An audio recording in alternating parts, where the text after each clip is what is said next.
Pourquoi certains deviennent libres financièrement et d'autres non? Laisse-moi te poser une question qui dérange.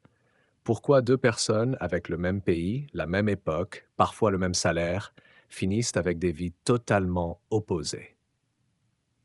L'une, 10 ans plus tard, est libre. Elle choisit ses projets, son temps, ses déplacements. L'autre est coincée. Même facture, mêmes angoisses, même phrase.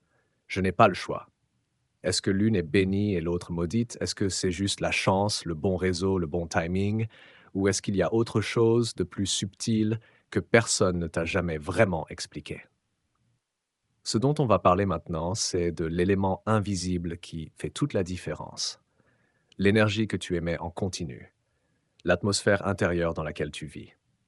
Parce qu'il ressort de la loi de l'attraction que tu n'attires pas la vie que tu veux dans ta tête, tu attires la vie qui correspond à ce que tu vibres vraiment tous les jours.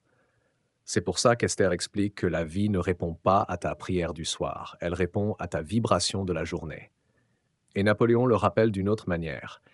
Tes résultats finissent toujours par refléter l'idée dominante que tu entretiens sur toi-même. Tu peux parler de richesse, tu peux rêver de liberté financière. Mais si ton énergie est réglée sur peur, manque, survie, ressentiment, ta vie va continuer à te renvoyer peur, manque, survie, ressentiment. Ce n'est pas moral, ce n'est pas juste ou injuste, c'est vibratoire. Un, deux personnes, deux énergies, deux destins. Imagine deux personnes, on va les appeler Samir et Julien. Même âge, même pays, même salaire de départ, mais deux énergies complètement différentes. Samir, chaque matin, se réveille avec cette pensée de fond. Je suis en retard. Je ne m'en sortirai jamais. Les riches abusent, les pauvres subissent. Il se sent frustré, amer, compressé à l'intérieur. Il travaille, mais avec une vibration de fatigue, de colère, de «je subis ma vie». Quand il voit quelqu'un réussir, son réflexe intérieur, c'est combien il a triché, qui l'a arnaqué, quelle chance il a eu, lui. Julien, lui, se réveille avec une autre base intérieure. Je ne suis pas encore où je veux être, mais je suis en chemin. Je peux apprendre, évoluer, grandir. Il sent parfois la pression, lui aussi, mais il revient souvent à une énergie de curiosité, ouverture, possibilité. Quand il voit quelqu'un réussir, il se demande: qu'est-ce que je peux apprendre? Qu'est-ce que ça prouve sur ce qui est possible? Qu'est-ce que ça m'inspire pour moi? Même monde extérieur. Deux fréquences internes. Joe explique ça très simplement. Ton cerveau filtre la réalité en fonction de l'état émotionnel que tu fréquentes le plus. Samir, avec son énergie de manque et de colère, repère surtout les preuves que tout est injuste, les infos qui confirment que c'est mort, les situations qui lui donnent raison de rester bloqué. Julien, avec son énergie plus ouverte, repère plus facilement une formation intéressante, une opportunité de collaboration, une idée de side business, un contact à aller voir. Les deux reçoivent des propositions dans la vie, mais l'un les voit comme des risques, l'autre comme des portes possibles. Neville dirait que chacun vit le film intérieur qu'il accepte pour lui. Ce n'est pas magique, c'est juste cohérent. 2. Ce que énergie veut vraiment dire, sans tourner autour du pot, quand on parle d'énergie, ce n'est pas un mot mystique flottant dans l'air. Ton énergie, c'est ton émotion dominante, l'histoire que tu te racontes en boucle, la manière dont ton corps réagit quand tu penses à l'argent, au futur, à ta valeur. Tu peux dire: «Je veux être libre financièrement». Mais si dès que tu penses à l'argent, tu sens une boule au ventre, une peur que tout s'écroule, une colère contre ceux qui ont plus, tu n'es pas en train d'émettre liberté. Tu émets peur, tension, guerre intérieure. Et la loi de l'attraction répond à ça. Esther insiste souvent sur un point: tu ne peux pas vibrer injustice, jalousie, rancœur et t'attendre à attirer paix, expansion, liberté. Tu peux le vouloir mentalement, mais vibratoirement, ça ne colle pas. Napoléon, lui, te dirait que la liberté financière commence le jour où tu décides de penser différemment et de garder cette nouvelle manière de penser suffisamment longtemps pour que tes émotions changent elles aussi. Tant que tu gardes les émotions de quelqu'un qui subit, qui se sent victime, tu ne peux pas vivre la réalité de quelqu'un qui se sait créateur, responsable, capable.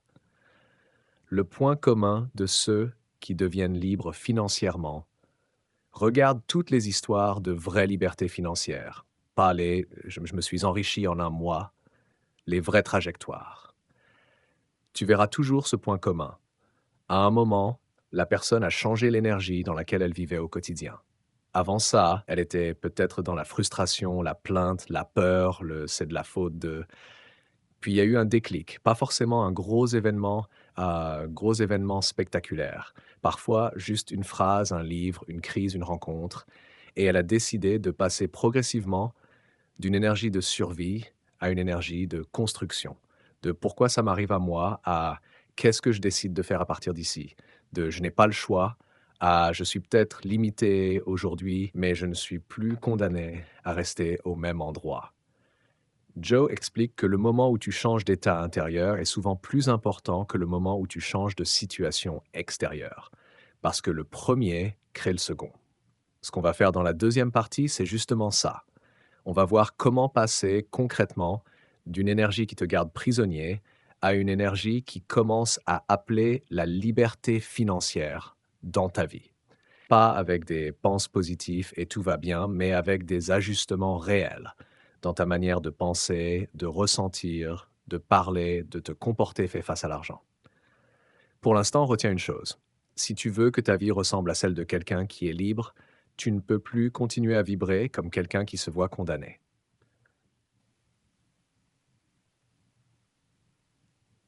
On reprend.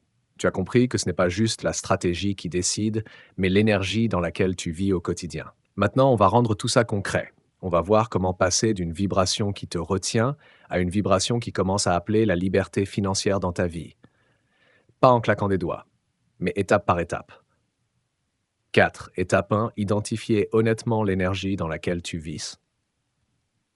Avant de changer ton énergie, tu dois oser la regarder en face, pas celle que tu montres aux autres, celle dans laquelle tu vis quand tu es seul avec toi-même. Pose-toi cette question sans te mentir. Quand tu penses à l'argent, à ton avenir, à ta situation, ton émotion dominante, c'est quoi? La peur, la colère, la jalousie, la fatigue, la résignation, ou bien l'espoir, la détermination, la curiosité, la gratitude. Un calme qui commence à apparaître. Pendant une journée, observe-toi. Quand une facture arrive, quand tu vois quelqu'un montrer sa réussite, quand tu penses à la fin du mois, est-ce que tu te dis intérieurement, je suis foutu? C'est toujours les mêmes qui galèrent, moi je n'y arriverai jamais, ou ok, c'est inconfortable, mais je vais trouver un moyen. Je ne suis pas encore où je veux, mais je ne reste pas coincé là. C'est pour ça qu'Esther insiste tellement sur l'auto-observation. Tant que tu ne vois pas la vibration que tu émets, tu crois que la vie est juste comme ça alors que tu es en train d'alimenter toi-même le signal. Première victoire, voir ton énergie sans te juger, juste constater, comme un scanner. 5. Étape 2. Pivoter ton énergie. Marche par marche. Tu ne peux pas passer de désespoir total à joie absolue en un claquement de doigts. Et ce n'est pas grave. Tu n'as pas besoin de devenir heureux H24. Tu dois devenir intentionnel sur l'énergie que tu entretiens le plus souvent. Comme le rappelle Napoléon, ce n'est pas la pensée que tu as une fois le soir qui crée ta vie, c'est celle qui tourne en boucle toute la journée. Alors, on va faire simple. On va travailler par petits pivots. Par exemple, tu passes de je suis foutu à je suis dans une situation difficile, mais je suis en train d'apprendre à m'en sortir. De je n'y arriverai jamais à je ne sais pas encore comment faire, mais je peux apprendre étape par étape. De les riches abusent, les pauvres subissent, il existe des gens qui ont créé leur liberté proprement. Je choisis de me rapprocher de cette énergie-là. Ce ne sont pas que des mots, c'est un changement de fréquence. Joe explique que chaque fois que tu choisis une pensée un peu plus élevée et que tu la soutiens avec un peu de ressenti, tu envoies un nouveau signal à ton cerveau et à ton corps. Et ton corps, qui avait l'habitude de vibrer, stress, tension, colère, commence à goûter un peu plus de calme, un peu plus d'ouverture. Neville dirait que tu changes déjà d'état. Tu arrêtes d'être seulement victime de ta vie. Tu commences à devenir celui qui choisit comment il la vit intérieurement.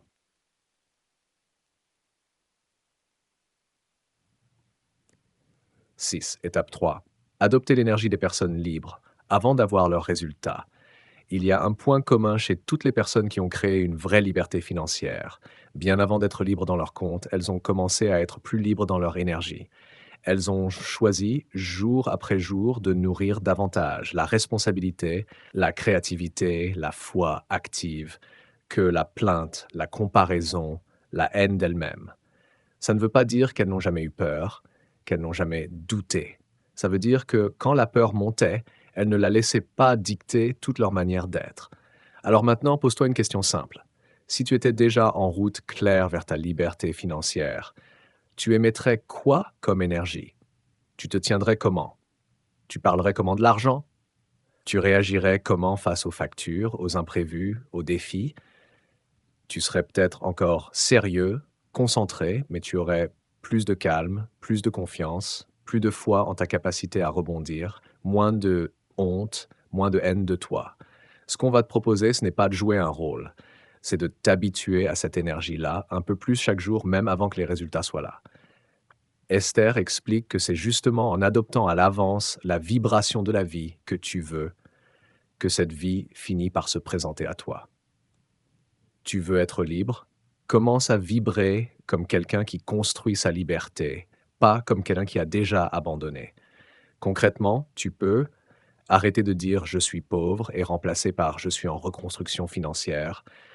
Arrêter de dire c'est mort et remplacer par je cherche encore la bonne stratégie, mais je ne lâche pas. Remercier sincèrement pour chaque petite amélioration, au lieu de dénigrer tout ce qui n'est pas spectaculaire.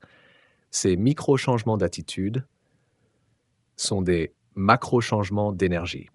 Et à force, les idées viennent plus facilement, les gens sentent différemment ton énergie, les portes s'ouvrent plus souvent parce que tu n'arrives plus avec une vibration de «sauvez-moi», mais avec une vibration de «je suis prêt à construire, je suis prêt à prendre ma part».